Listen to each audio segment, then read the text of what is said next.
are talking autism with a special guest. We have Stephen Gaiber. Is that correct? Is that how you pronounce your name, Stephen? Yes, it is. Okay. And Shannon, you met this young man through Autism Works Now. Yes, I think the first time that we met, we were at a holiday party for Autism Works Now right before the beginning of the year, and I was really impressed with Stephen. Thought that he was fabulous, and said at some point he needed to come on the show. Then we had all of the Autism Works Now candidates on, and there was this moment between us, Stephen, where you were telling me what you wanted to do. And I kind of gave you a challenge. And I said, Stephen, why don't you go film, when you go on a trip, go film something and send us clips from it, and then we'll have you back on the show. And I was saying before that I loved that you took me very seriously and that you very quickly went and you did the LA Travel Expo, right? The LA Travel and Adventure Show was the show I attended. And you sent me clips, and I was saying to you during the break that I was really impressed that you really have a sense of what things need to be shot to make a package. And I'm assuming that part of that is because you have a degree, and tell the folks at home what your degree is in. My degree is in cinema and television arts with an emphasis in screenwriting. There you go. But you have this sense of what, you know, we call things a package.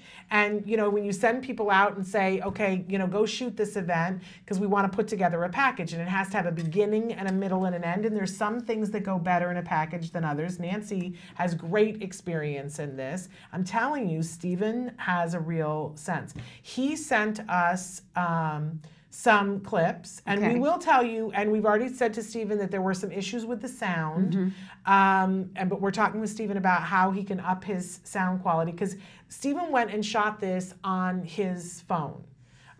So should we debut the video that we put together? Yes, debut the video. You're not going to be able to hear it because you don't have an IFB, Stephen, but you'll be able to see it, so watch up on the screen. Here is Stephen at this event.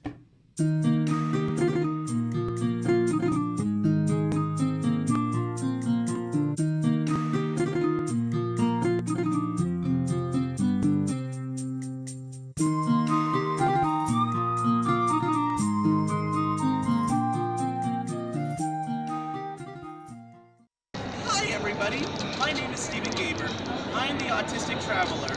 I have traveled all around the world, including to such wonderful places such as China, Hong Kong, all around Europe, Thailand, Australia, Japan, Israel, New York City, Hawaii, Disney World, and of course, the famous downtown Los Angeles, my hometown. Let me tell you a little bit about myself. I went to Cal State Northridge and got a degree in cinema and television arts. And my emphasis was in screenwriting. And now, folks, for my first episode, I am going to take you to the Los Angeles Travel and Adventure Show, where I hope to take you on a whole new world, a dazzling place I never knew. But when I'm way up here, it's crystal clear that now I'm in a whole new world. So let's go explore.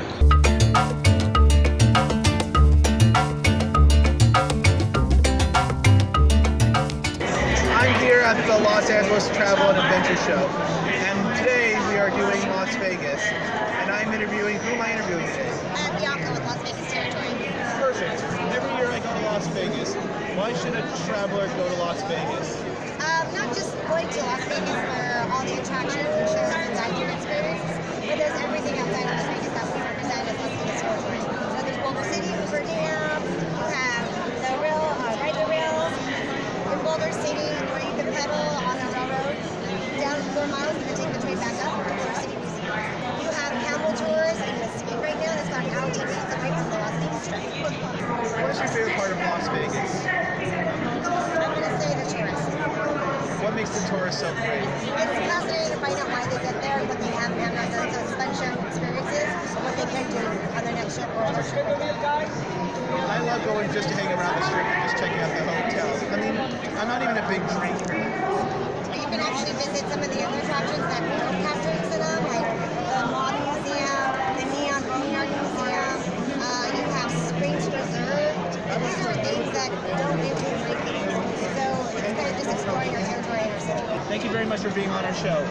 For the last thing of the travel show, I'm going to ride a camel, just like in Israel. Hee-haw!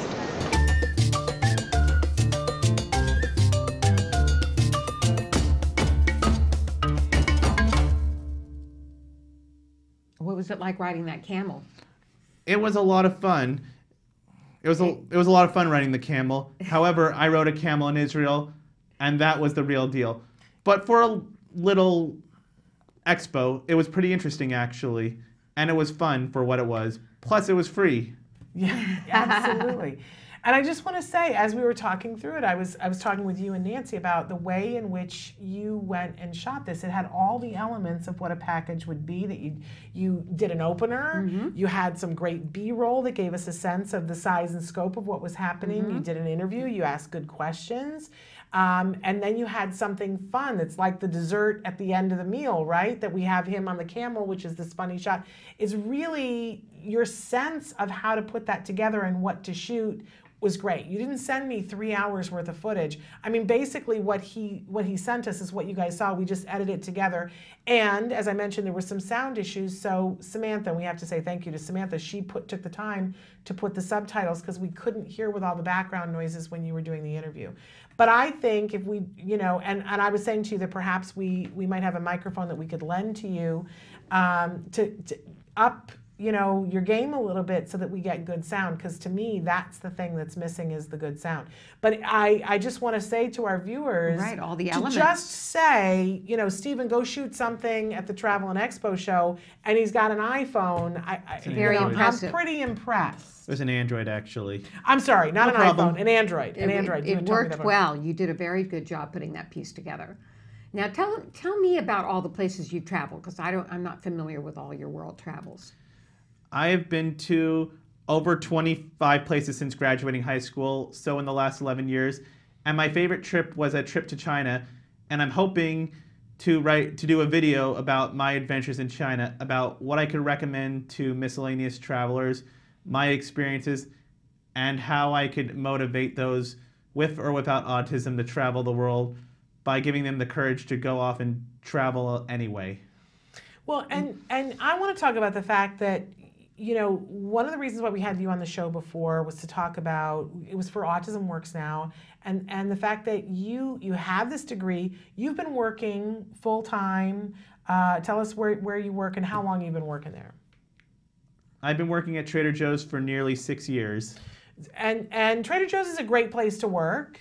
You know, there's nothing wrong with working at Trader Joe's. It looks like it's really fun. You get to wear colorful shirts, and you know it's a decent, honest pay, right? And I hear they have great things to say about you as an employee. They do. I love You're that. dependable. You're on time. You're Yes. great with the customers. Yes. But you have higher aspirations. You have, as you said, this degree, and you have higher aspirations. And one of the things that you and I talked about before on the show was that there's no reason why you can't do other things. And since you have this love of travel and this love of film and television, that you have this vision of putting them together and you have a blog now. Is that correct? I posted my first blog with my introduction about my experience with autism and travel, and how I can motivate others to do that. I think that that's a wonderful thing. And so you're gonna write a little bit about your trip to China, but you've got a trip that's coming up. Tell the folks where you're gonna go. I'm going to be going to Texas. My first stop will be Austin, then it will be Dallas, then Houston. Okay, and then after that, what do you have planned, or is it still, we don't know? I might be going to Shanghai and Tokyo Disneyland this upcoming summer. How do you finance all these trips? Well, here's a good tip. I have a lot of frequent flyer miles, and I constantly use my airline miles, which I have a Delta card, American card, and a United card. And I constantly take surveys, which gets me United frequent flyer miles. Do you mind if I tell the audience how many miles I have on each airline? No, not at all. Go ahead. I have over 100,000 on both the American and United, and Delta I have almost 48,000. And I try to take one trip every year using those points, and I use my credit card for almost everything. Food at miscellaneous restaurants. And did you guys know you could get frequent flyer miles if you dine at miscellaneous restaurants that have a deal with the airline's frequent flyer? Or even like if you have an Orbucks credit card, you could even use that for Bucks points on Orbitz.com. So Wow. you're using a credit card to buy your everyday kinds of things and then paying off the credit card, but you're getting miles for it? Is that what you're doing? Correct. And not only do I pay it super early. Like I pay for my car insurance, my groceries, my gas, my movie passes, my gym membership. Very enterprising, Stephen. Yep. And did you arrive at that yourself, or did somebody help you to know how to do that? I looked at the internet, but my parents helped me out like for the first few months because my dad was actually a registered user, even though he never used the card. But he helped me my first year after graduating college, and he inspired me to get the United card, which I got. Then, as you know, American and U.S. Airways were merging, and so he thought it would be a good idea for me to get both of them, which I did. And then I just figured I'll get Delta just by myself, which I got. Really cool. Now, this interest in travel, did it start at a young age or did you develop it later? My parents have taken me all around the world. Actually, they didn't take me, but they inspired me to travel around the world. We went to Hawaii and New York a bunch of times as a kid, and Vegas. Okay, so that's where you got your love of travel from, is your family. Yes, and my grandparents from the East Coast have traveled all around the world. And now when you go to Texas, I'm just wondering, is this something you travel by yourself, or will there be people going with you? I will be traveling the only tours I've been on were to China and a tour to Europe and Israel.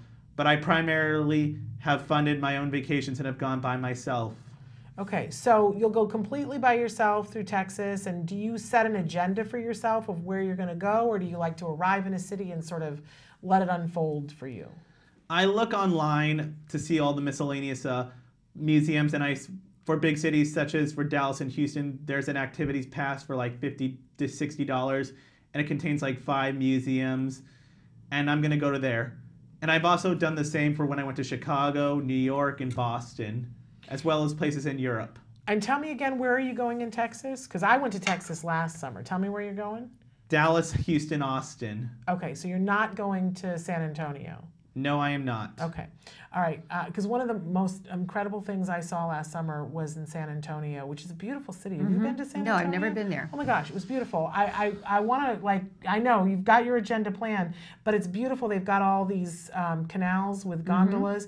And then there's a mission there, and they have a show that they play on the old mission. They play a movie on top of it, and things move. It's incredible. It's one of the greatest things I saw. So I don't know. I'm just putting it on your agenda that if you get the chance to go to San Antonio, I think it's worthwhile. And if you're going to be in Austin, it's not that far away.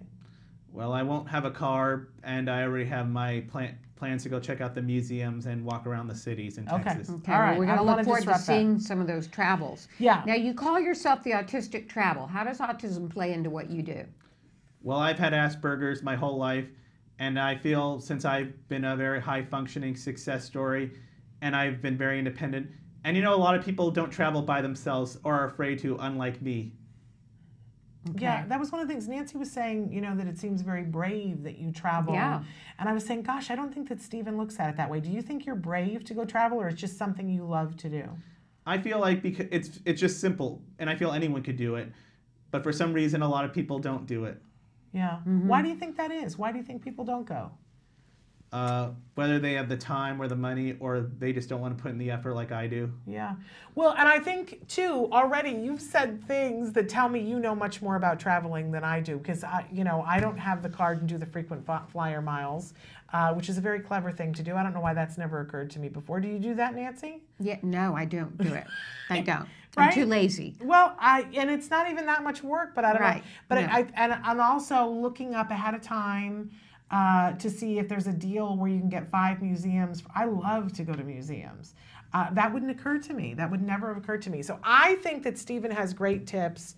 I just want to say, we're gonna see if we can't help you with a little bit of sound stuff to maybe go on your Texas trip with, depending on the dates and if I need the microphone. But I also want to put it out there to people who are watching. I think Stephen would be a great person to add to a staff To a for show, yeah. To occasionally drop in and have one of these small pieces. He would deliver Some of your great adventures stuff. around the world. And good heavens, if you gave him more than not an iPhone, an Android, if you gave him a camera, I imagine he could do some, and maybe he wouldn't even need it because the phone was just perfect. So Stephen, I hope somebody hires you and gives you a job doing that. Heaven knows, if I had a budget here at Autism Live, I think that what you're doing is amazing. I do too. I do too. Do you have any advice for those with autism that might want to travel? The best advice I can give is just push yourself and do it. Like, look up your research. Like, look up how much airfare costs, and if you want to go on a frequent flyer program, get a card like I do for United, Delta, or American, and always try to go on one of those 3 airlines. Just push yourself to the maximum is the best bet I could say. Okay. Okay. Thank you so much for being with us, Yeah, Stephen. we wish you good luck on your goal of becoming a host of your own show. We hope maybe somebody listening today might have some ideas about Absolutely. Do you have the website for your blog where people can go? Well, I'm on Blogger, but you could also see some of my miscellaneous videos on YouTube under Stephen Gaiber. Okay. And we'll look forward to seeing more from you, Stephen. And we want to thank Autism Works Now for introducing us to you. And that was a great thing that we got to meet you. And I hope this will continue for many occasions to come. that. There We we do too. go.